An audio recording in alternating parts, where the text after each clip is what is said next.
How can an organization or a team determine whether they're tracking the right metrics? And what can they do if they realize they've been measuring the wrong thing all along? You need to track whatever is going to help you get to where you want to go. Everything else is noise. Walk us through an example, either of a metric that was maybe the wrong metric and that process of how they changed towards measuring the right thing. One of our customers, he wanted to improve how they forecast what they're going to deliver every quarter. He was able to take our platform and automate it. And it took him a day. But now whenever he wants, he has that in front of him. Okay, what am I going to deliver this month? Do you think there is a stage where an AI agent becomes a project manager or replaces a project manager completely? I think for some people's definition of what a project manager does, yes.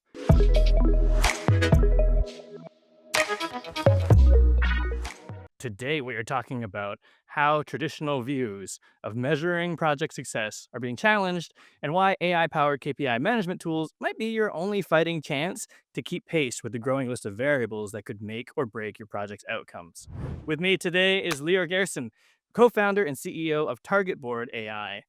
Lior started his career at My Supermarket, which was the largest price comparison website in the UK, servicing tens of millions of users every month. There, he was responsible for multi-million-dollar projects, collaborating with giants such as Walmart, WPP, and Dentsu. And then he moved on to found Vroom as CTO, an online car dealership that went public for $2.5 billion. After that, he led product for Placer AI, a location analytics unicorn processing petabytes of data. And of course, today he leads TargetBoard, an AI-powered KPI management tool. Lior, thank you so much for joining us today. Thanks, Galen. It's a pleasure being here.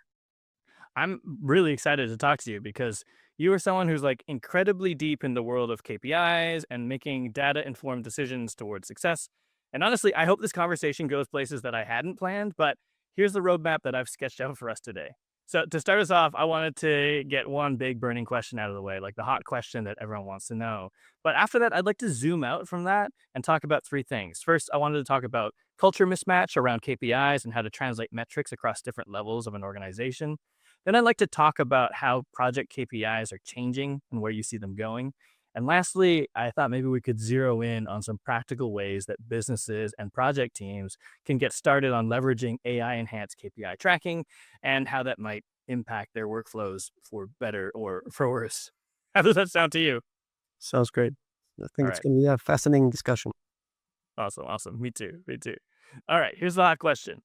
Lately, there's been a lot of talk about the fact that a lot of projects and actually entire organizations might be actually measuring and tracking the wrong thing.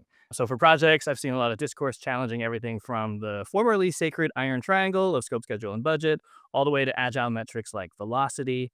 And then organizationally, I've seen folks take aim at things like revenue per FTE, gross margin, and utilization. And the big thing that's being talked about in my world, at least the project management world, is how project leaders shouldn't just measure project health, but also project impact. So against that backdrop, my hot question is, how can an organization or a team determine whether they're tracking the right metrics? And what can they do if they realize they've been measuring the wrong thing all along? It's a great question. When you think about project management, the project initiative that you're using are set to be aligned with the business strategy, right? With the product strategy, with wherever the business wants to go. But when you put it in the box of project management, all you really want to achieve is saying, okay, I want to reach my milestones on time, on budget, with as little friction and as much accuracy and predictability as possible, right? So all the metrics that you need to track are the metrics that are going to help you get to that state, right? And that can be anything.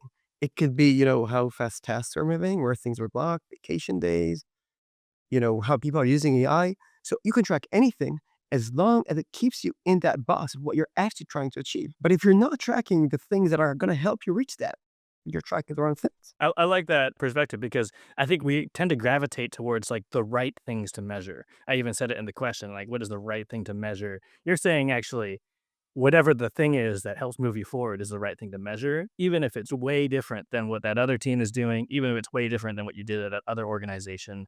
You It should be aligned to the mission. you need to track whatever is going to help you get to where you want to go. Everything else is noise. For folks who are like, oh, wow, Leo, you're speaking my language. We are definitely not tracking the right things. We need to start. How do you kind of map out what the right things are to push you forward? Is there a sort of best practice or a process? So you need to understand your business, right? You need to understand your project. You understand what's moving the needle. What are the movers and shakers? What's going to make an impact, right? Is it people? Is it resources? Is it complexity? It's like how do you sort of unpack everything to say, okay, these are the components. This is what needs to happen. Now, how do I track that it's actually happening and not sort of falling between the cracks? Like you're gonna have like lots of tools. And like data's gonna be all over the place, not gonna be updated. And you're gonna say, oh well, people are not updating their system, so it's garbage in, garbage out. I can't do it. And I'm spending all this time, it's not showing any returns. There's like a million ways and a million reasons why it's not gonna work. But you need it to work. So it's on you. That makes sense to me, but I'm wondering, would you be able to just maybe walk us through an example either of a metric that was maybe the wrong metric and that process of how they changed towards measuring the right thing? Or even if there's just some unconventional metric that somebody that you worked with was tracking that actually got like pushed forward towards the goals, but actually is a pretty non-traditional thing to measure. So let me talk about one of our customers. They're called VersaPay. And their VP of delivery and product operations is called Subu. He's a brilliant guy. We love him. We love working with him. And he wanted to improve like how they forecast what they're going to deliver every quarter, right? So plan versus actual, improving the planning accuracy, and improving forecasting. But they're running very fast and things are changing all the time, right? So priorities change, capacities change, people move between teams, and so on and so on. So it becomes really complicated. And what he came up with was a formula that helps sort of take the previous performance of every contributor and every team and then add that on to whatever like the current capacity for that team or that group is going to be.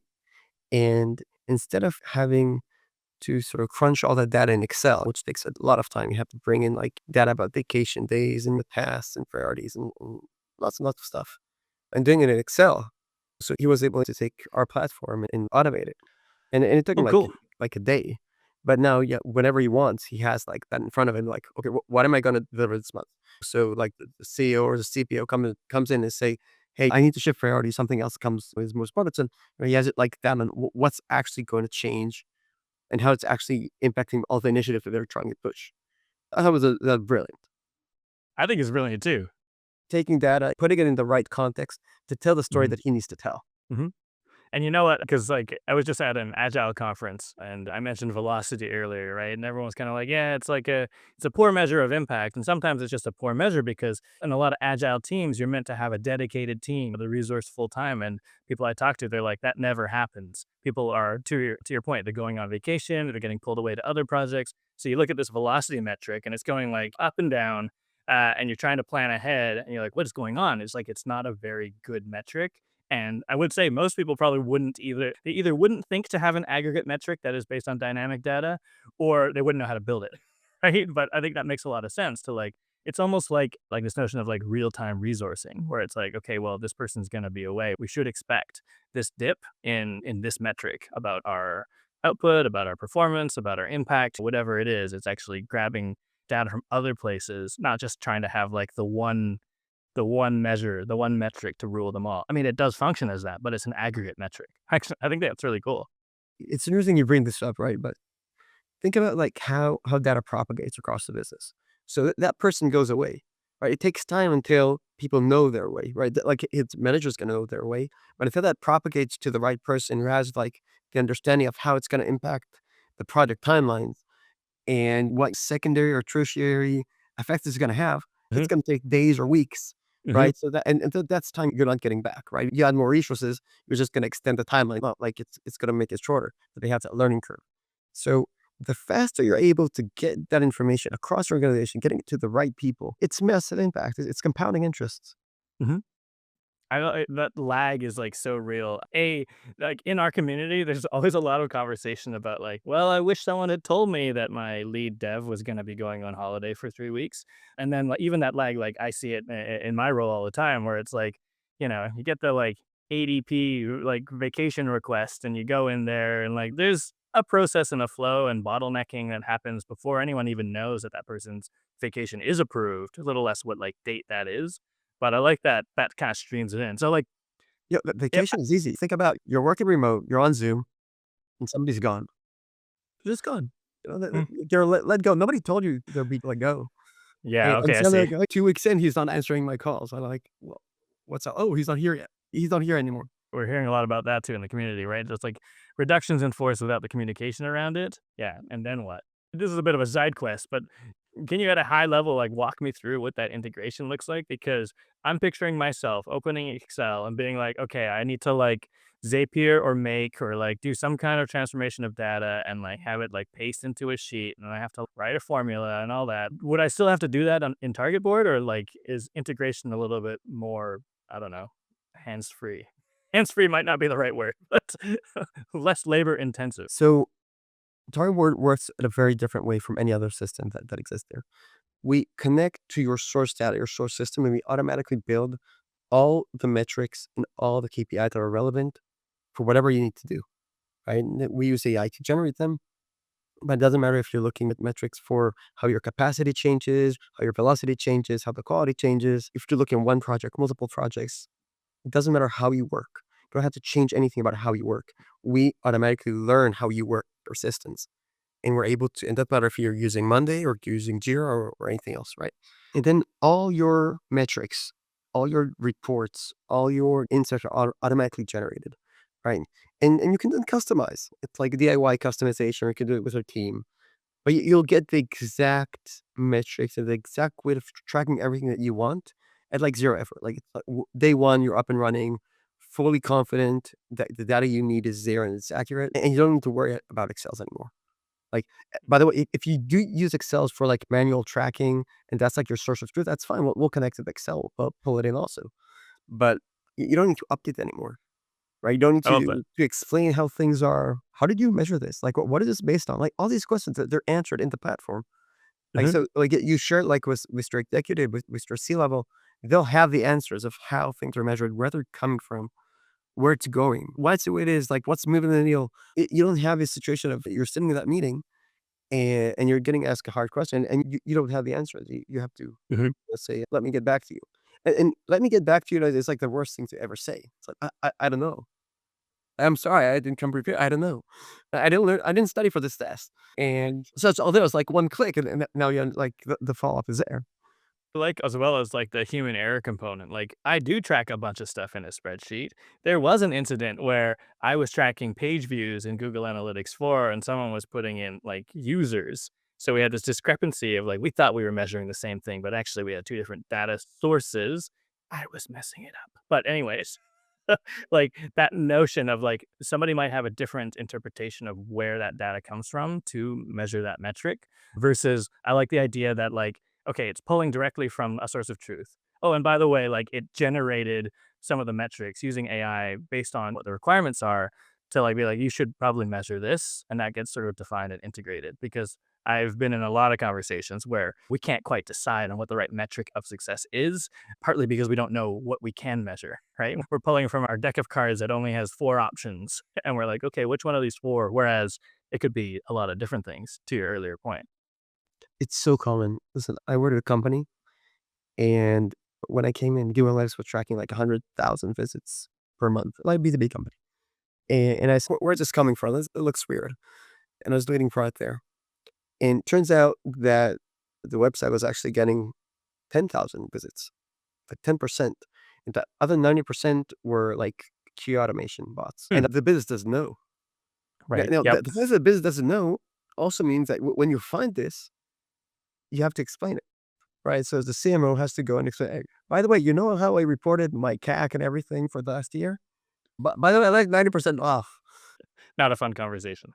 That's wild. That's wild. I wonder if we could use that actually to zoom out a little bit because I find that like metrics are just a thing, right? Like the fact of the matter is that like even if a team or department is measuring the right thing, like there's often like this translation that needs to happen between different levels of an organization or different departments. Like for example, a Scrum team might be tracking customer satisfaction, like CSAT. Maybe they're tracking it release over release, but like maybe the leadership is tracking like I don't know, like recurring revenue and like retention and churn. Can a tool like TargetBoard help translate KPIs for one audience in a way that makes them meaningful for other levels of an organization? Or is it just like one of those things that like a tool on its own just can't fix? So I want to take a step back on this question. If you think about like metrics in general, the traditional way of doing BI and tracking metrics mean that you have to build every metric, right? You have to do like a session and plan every one of your metrics. So there's an actual cost on anything you want to track. Maybe you have to develop it, right? And then when you think about programs like OKRs, QBRs, that are sort of very top down, they tell you exactly what you want me to track. And it gives you like a tunnel vision of this is what I'm going to track. And now I might have a lot of other things that are going to be really important for me because they have to keep the boat afloat. But I'm not going to report on them. And maybe I'm not going to even track them because I don't have the resources to do that. So with Target Board, we track everything. And we make it very easy for you to pick and choose. We even recommend what to pick and choose to focus on, right? And then you can set alerts and get insights and notifications, all that to make sure that the thing you care about and track are there. But we also make it really easy to explain. Like we actually have features saying, how do I explain this? How do I explain this down? It's like AI generated. Okay, take this metric, help me explain it to my manager, help me explain it to my developer or to my sales rep to understand why it's important for me and how I want him to think about that. So absolutely, like getting the whole semantic layer, protecting you to make sure that, everybody like like we get this feature requests every day. Can I rename my metric? No, you can't because somebody's already has this metric. They already have a name for it. You can't just go ahead and give it another name. And by the Mhm. way, if that name is not representative of what you're actually tracking, you can't give it that name. So we have all these features to help you sort of protect and make sure that you're actually tracking what you're saying you're tracking and you're Mhm. actually able to explain what it is that you are tracking, why that is. I think that's such a cool feature because I don't know, I've worked with a lot of dashboarding software over the years, not like deep, but have exposure to it. And like that's usually the gap, right? To your point. It's like, okay, well, that's all fine and good. Like, what is this dashboard telling me? Like, can you explain this? And then the data storytelling becomes the gap because not everyone is great at it. Some people are great at it, and maybe that's the superhero skill. But I like the idea that AI can help you educate someone about why this metric is important, where it comes from, what it means if it's wavering, and that it's not necessarily like I'm sure it could deliver that answer like directly from the tool. But I like the your framing of like arming a human to be able to explain their metric well to someone who is not them, to someone who is in a different department, has different specializations, has different knowledge, and still can like, frame that narrative of like what this all means so that we're not just looking at a bunch of numbers and going, wow, that changed 45% week over week. That's interesting. All right, let's move on. That's what happens. Mhm. Everyone kind of like looks at it. They're like shrugging. They're like, wow, well, that's a big number. And then we like move on. But no one actually understood what, what it was about. People never read the reports. You'll have like schedule report, you'll have the dashboard help. People don't really read the reports unless they have like a very specific. They want the reports to be there, right? They want to know that somebody's tracking the data is there in casing, but they very rarely Mhm. read the reports. Like it's the outlier. By the way, when we send reports, we also have an AI agent that sort of analyzes them and summarizes them for the business user. So they get like, okay, so Mhm. you just gave me this Yeah, big report yeah, on it's like, what I "Please actually care summarize about. this for me." I like that it's inbuilt. I'm jumping ahead a little bit, but I remember you telling me in the green room that there is, like, this a conversational aspect to it as well. Like, not just the summary of here's what's important about this report, but I was complaining about, well, Google Analytics 4, my favorite villain, which looks like it's set up to, like, have a conversation to be like especially in the world of web, I'd be like, "How many unique visitors did I get to this page last week compared to the same time last year?" Maybe there's a way to do it. It's never really worked for me. Or even like, please explain this metric to me. Is that a feature that you have developed, are developing? Just a conversational sort of insights. So I think a lot of people are trying to crack it. I think what you're experiencing in GA4, you'll see the same thing in next panel and Tableau and so on and so on. The problem is that LLMs are really bad with data, and they seem to be getting better. But if you ask them how many you upload a CSV and you'll tell them, hey, can you tell me what's my email open rate? They won't be able to give you the answer unless you really specify like each column of the CSV what they did. So, and we think we solved that. So we have added that to the platform. You are able to ask questions and get reliable, trustworthy information that the AI also checks to verify that it's not hallucinating. Mhm. And we think that that's sort of it's going to be a killer feature because people are going to want to process and consume data multiple ways. It's not going to be only conversational or only dashboard, but you have different ways and different needs to interact with data. and I think that they complement each other very well. It's a little bit like retail 10 years ago where it's like, well, am I investing in mobile or not? So everybody went to did omni-channel, and that's sort of, I think, where that is going also. And it's working pretty cool, but not all of you are using it. 'Cause I think like when you think about people being able to accurately phrase like in text, the question that you want answered in data is not that straightforward. So, and because you have like the waiting cycle, you're gonna have to ask 10 questions to get like the one answer you could have got on a dashboard like with 2 clicks. Yep. Yeah. Yeah. It's actually might not be shorter. How many deals did I close last month? Oh, by the way, I actually care about like one region. So can you show it to me by, so it's a lot of writing, a lot of waiting for response where, on web, it just clicks. Mhm, mhm, and I like that idea that data is different, right? Like, and I have experienced that with quite simple data, like timesheet data into ChatGPT, and it just starts hallucinating or grabbing the wrong thing, and I'm like, "Oh, like, our brains are so wired to think in tabular data, but not necessarily these LLMs." I like this idea that, A, yes, please don't just take that report necessarily and shove it into ChatGPT and expect it to kind of be good at, like, the data analysis. That's why I like that you're building your own feature. B, I like that it checks itself, right? Maybe that's sort of standard fare for like a data scientist, but I like the idea that it's like there is another process. It's going to be like before I deliver this very important information about performance and metrics and impact, is it right before I just sort of blurt it out? Trust is everything. That's a risk like MCP servers. So like you're Mhm. asking for, for data from like whatever system, you don't actually know what the AI is going to do with it and like how accurate like the response is going to. What we do with our MCP server, by the way, is that it verifies that the data, and that's across all your systems. So pull Mhm. data from all your systems, combine it together, and verify if that the metrics and the responses you're getting is 100% accurate. Yeah, it actually your MCP server, your model context protocol, that server is the backbone. It's like the thing that's vetting all the data coming into it, not just one player on the field. Coming in and coming out. Love that. That's super cool. That's very cool. I wanted to like dig into the future of metrics, just get your POV because like the sense I get from the circles I travel in is that things are changing around metrics. You can't just have like a static scoreboard anymore with the usual KPIs. But I was hoping if I could get your POV and like look a bit into the future, like what are some unconventional metrics that you see emerging that might be setting the tone for what KPIs might look like in the future? Or, like, what are your predictions about how organizations will track KPIs like 3, 5, 10 years from now? So I think at the micro level, you'll see much more like AI KPIs. And we're already starting to see that, right? Like how many agents am I running? How effective they are? What are they doing to the business KPIs? But at the business level, like the high level, I think you care less about how it's done, right? So I think not a lot's going to change. If you're tracking ARR, if you're tracking churn, you're tracking delivery times, the top metrics are going to stay the same. So that's the language of your business. What happens underneath the hood is going to change. So if you take it one step down, saying, okay, like we need to deliver A, B, and C, but now we're tracking velocity or we're tracking quality. Then the velocity and the quality are the second level of those metrics. If you take it Mhm. one level below, then you're starting to say, okay, so my velocity, what is it made up out of, right? Okay, so it's some development work, it's things that are blocked here and there, things that are stuck in review, things that had their scope changed and they had to circle back and might had to like go into context. And oh, by the way, I have all these AIs that are doing stuff, and some of them are working, some of them not working.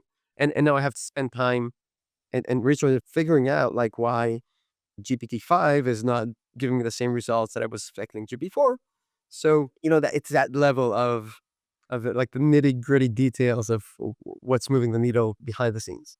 I love that sort of layering because I think you're right. I mean, as long as your business model is the same, some of those like I think you described it earlier as like a top down metric, right? The sort of the OKR tunnel vision, sort of like top of the chain might not change that much. But I do love that idea that like beneath, like it could be changing a lot. And that's where when we started this conversation, you were like, you could just measure what's going to help you get to your goal. If your goal is to have more people using AI to make better decisions, and that's going to move you towards your goal, then track that at that lower level cycle time. And actually, the thing you were mentioning earlier about people don't always know how to ask for what they want. You had it in a data context, but I'd say in general for prompting, And I was tagged into a post on LinkedIn by Jim Highsmith, who was a co-author of the Agile Manifesto, and he had written this story about these folks kind of like thinking through new metrics. And I don't know if like I'm coming from a place of ignorance on this, if people are measuring this, but one of the things was prompt quality index, right? Measuring the quality of people's prompts, because to your point, just because people are using AI doesn't mean it's actually making them more efficient. They could be in circular conversations with a robot and they would still show up as using AI in their job, but maybe not necessarily having like high quality prompts. I don't know how you'd go about measuring that, by the way, but I like that notion that, yeah, what matters to measure at the lower levels will change and can change quite a bit. And at the top levels might not change that much in terms of like business success and like growth and revenue metrics. But I guess maybe for me, the question is like, isn't it a lot? Like you had mentioned it, I think I know what your answer might be, but there's a lot of overhead every time you like change a metric because then you need to like figure on a way to like to a source and educate people on what it means and then get people in the cadence of like reporting on it and understanding how it's pushing things forward. Like, is that going to be in the future or even now, like a sort of like heavy operational overhead that businesses and teams should plan for to be like, yeah, we need like a data person on everything because when we change our metrics because of ChatGPT 5 releasing or whatever, like we need someone who's going to be right there ready to like wire it up. Like, please wire up this new metric so that we can keep going. That's a state today. That's what's happening now. It's been happening Mhm. for years, right? You have an ILC team for every department, right? And that's what they do, right? They just make sure that the metrics are working. And it's not even custom metrics, right? They're just reinventing the wheel. Everybody's using pretty much the same metrics already. But, in big companies, they love replatforming. They love replatforming. It's like all they do all day is replatforming, like migrating from one system to another system does the same thing. So, but each time they replatform, it creates this whole big data project of, oh, so now we have to update all of our reports, right? So there's this huge cycle of job security there. And but part of what we do is say, well, yeah, you actually don't need all of that. Like you can replatform, and all your reporting, all your metrics are gonna stay the same. But you have to update it. You can automatically set it up to notify everybody who needs to know that the metric has been updated, and you don't have to do anything to update it. It's like does it on its own. I So like I, the job I think security let me jab you clarify. got in there. I think the world today is broken because people have too many systems and too many data that they can't really use. And I think where it's going is that tools like TargetBoard are going to make it much easier to use that data and to get to that data. And you don't need all those men in the middle. A lot of time don't actually understand your business. We had a conversation with a chief strategy officer of like a major company. I don't want to say the name. And he said, well, I have like 100 BI and LS people on my team. And every time he has a question, every time I have a new question, it takes me at least 6 months to get an answer. Well, that is there. Huh. The Yep. infrastructure is there, but that it has to go through so many people for them to understand what I'm actually asking, that it takes well, I told him, we can give it to you today." By the way, he told me, "Yeah, but I can't convince the data guys to take it." That's a different problem, it's my problem. Right. But you see where I'm going with. Yeah. Yeah, yeah, no, absolutely. I've seen that happen. I've seen it happen, especially in financial services. I've seen it in like CX and the customer experience craft. Like they're trying to use data to create an intelligent customer experience based on stuff that's being gathered across many departments. And yet, to your point, they're gathering tons of data. No one knows what it is or what to do with it or how to like turn it into something that can improve customer experience. It's just there. And like sometimes people are just scoreboard watching and then eventually they get disappointed and they replatform. It takes me back to, like, what you said before, like, what are people tracking? So, a lot of people are tracking, like, costs, right, and cloud costs, and now people are tracking prompt cost. It's like, how much are they spending and how to optimize prompts so they spend less money on their LLMs, and you have all this data that is just sitting there in companies, and it has a cost. It has a storage cost and a tracking cost, and amazing, and nobody knows why. Like, and you have, like, all these data, nobody's using them. Right. So, company it's like people who collect stuff in, like, in their garage and then don't use them, and Yeah, the then hoarding. I was or thinking that hoarders. So, companies become data hoarders with endless number of systems. They don't use them for anything. because you know what? We were taught to think it was cheap, right? That like They were storage is cheap. cheap. This is just a few numbers. Yeah, exactly. It was cheap. It's And cheap. now it's not anymore. And now we're thinking about, yeah, like cost per prompt and like these sort of transactional calls.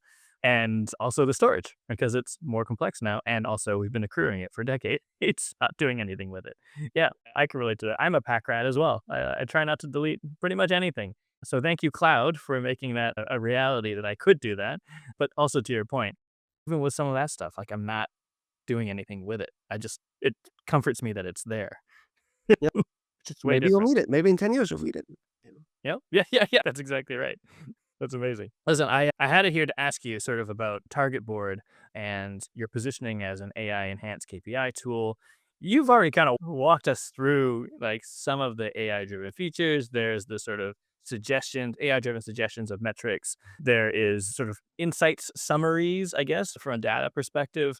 Yeah, I mean, is there any other like AI feature that you want to talk through, or maybe even the other side of it is like, what made you decide to like double down on AI? Like it's in the name. Well, it's at least in the domain name, right? Like AI clearly it's like core to the DNA of the solution that you've built.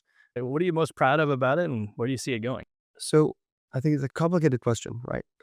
I'm proud about a lot of things. I think we've been able to leverage AI from very, very early on to really augment what we're trying to build, an experience we're trying to create. And that's not to say being an AI first company. I think there's pros and cons of being an AI first company. And I think we're a second company. But AI is very, very prominent to everything we do. And like every feature we build, we say, okay, how does AI make it better? Not how do we do this with AI, but what are we trying to build and how does AI make this significantly better than you could have before? So let me give you an example. You have all your metrics, right? And for any metric, doesn't matter how you slice and dice it, you can create notifications, automations, and alerts, and so on and so on. Right. So you have a deal that's stuck in a pipeline, create an alert. You have a bug in production, you have a support ticket that's for a very specific tier of customer and you're not meeting your SLA, create an alert, send it to wherever it needs to go. But having people think about the alerts that they want to create is a hassle, right? People need to think about having to think about what they want to create and how to do that. Right. So, so for example, what we released this week is that the AI, when you're looking at a metric, it will suggest the automation that you can create to improve that metric. That's Right? cool. We already had like recommendation, like strategies for how to improve metric. Like, it actually recommend the automation that you can create in like one click of a button. It'll create it Hmm. for you. And this was relatively way harder to do pre AI, right? Hmm. Hmm. And now it's much easier, right? We're moving faster today than I've ever moved on any other company before. That's fair and also insane based on what I know about your background. It is a good use of it. I mean, I think like the what I find is that there's a natural sort of cultural inclusion of AI in the world of data because coming from like the sort of the benefits of machine learning and frankly just dealing with swaths and swaths of data, right? Like even in your previous roles where like your tools are like they're processing petabytes of data. Like we don't even have a like conceptual tangible model for what that even looks like in our brains. So it makes sense. They're like, okay, we're gonna need like compute power. But what I really like is that sort of, and I like it actually in the LLMs too right now, right? Where it's like, suggest to me what to do next, whether it's right or wrong, and then I will learn what you think is the right or wrong next step. And then I will continue to suggest it because to this day, I see a lot of folks, and especially when I'm out of my element, like I do a thing and I'm like, what should I do next? Like, I'm not sure. But if something helpful, clippy, right, is going, hey, are you writing a letter? Do you want to, do you want to like put a letterhead on it? Actually, is a great way to like, I don't know, just kind of cut through discomfort or doubt or hesitation or just like knowledge gaps of like, actually, I wasn't sure what to do next, but actually, a little alert would be great. Thank you very much. A little notification, and then to your point, at least I'm assuming it, like, also sets up that notification. It's like, "Great, I'm on it, I've done it, it's done. Every Tuesday, you're gonna get this notification about this metric," or when it's out of tolerance, or, you It's know. a very different approach than what data science was like 3 years ago. So taking an example from Get a Car, we had a team of data scientists that did auto finance optimization, like which every time you get a credit application, which lender you send it to. And that was like a team that worked on it nonstop, trying to maximize single digit percentages of how do you get more applications approved. And that was like a data science project. Now it's like every feature you build, you're saying, okay, how do I make this better? And it's not that it's not simple, but if you do it right, you're able to get like just amazing results and very, very quickly. I love how fast these things are changing. That's amazing. Maybe just for fun, do you have a question that you wanna ask me?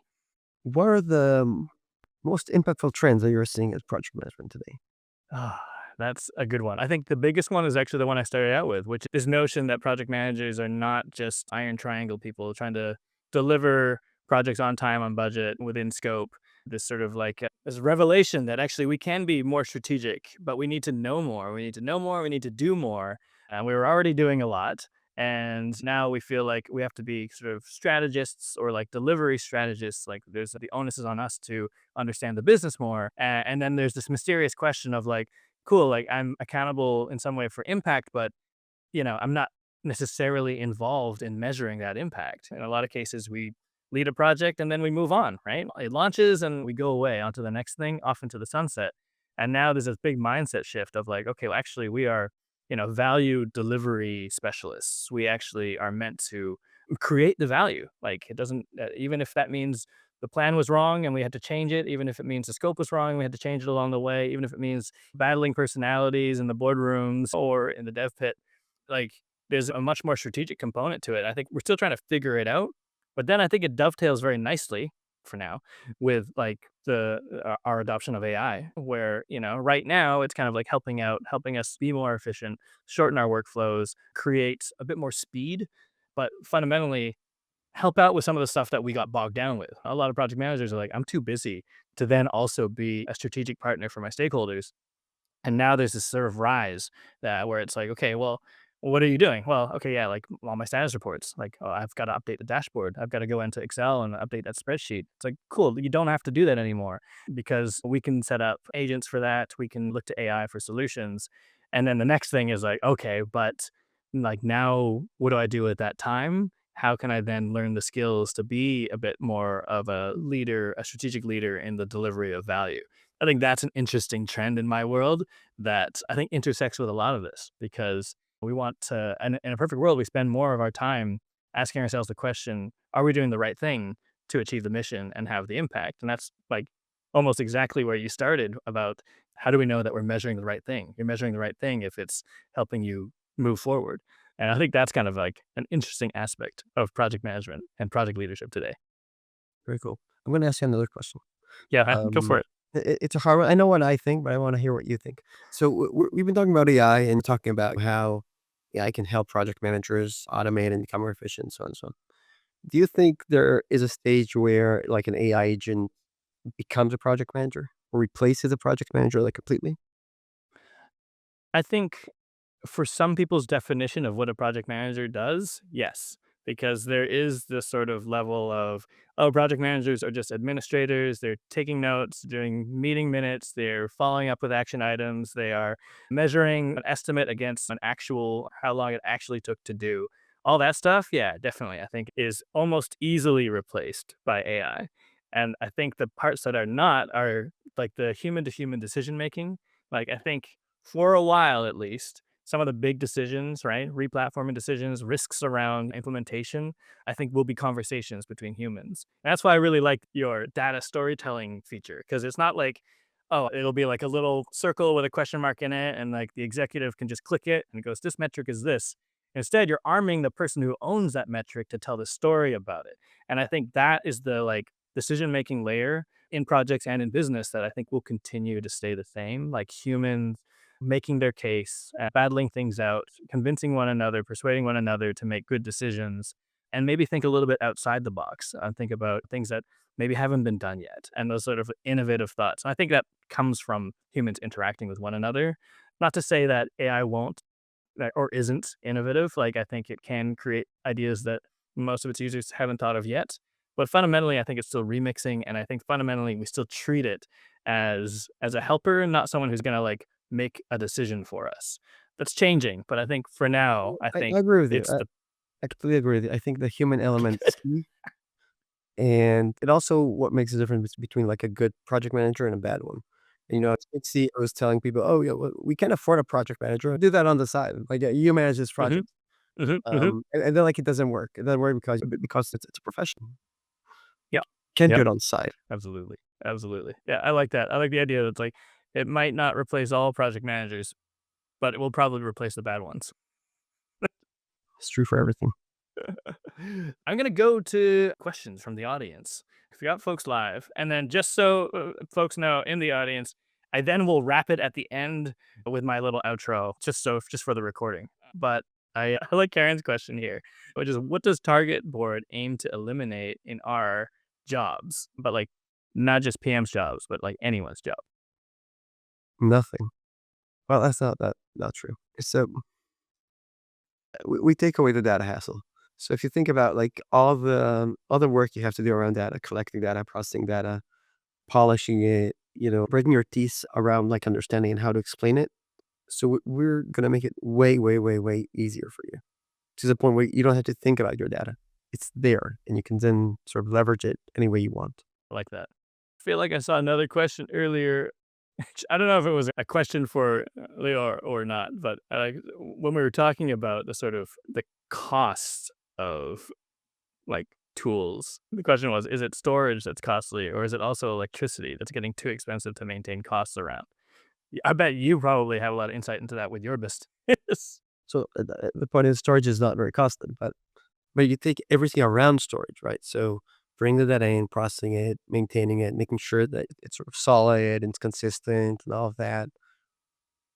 All that operation is extremely costly. It's not the storage itself. The storage is on cloud fairly cheap. But yeah, that's interesting. It's like the ecosystem of costs, but more specifically, the ecosystem of like the energy of like what is being processed. Yeah. It's very Also, interesting. the way clouds are structured, that storage is cheap, then processing is expensive. So they get you to store as much as you can so that you pay more on processing. Like the way that they build cloud, and I think it evolved in the last 10 or 15 years, it's just brilliant. Brilliant as a business or brilliant as a As like technology. an evil business scheme. Yeah, it's brilliant. I knew it all along. Cloud, search, all those other things. Awesome. Lior, thanks so much for spending the time with me today. This has been so much fun. I love nerding out with you.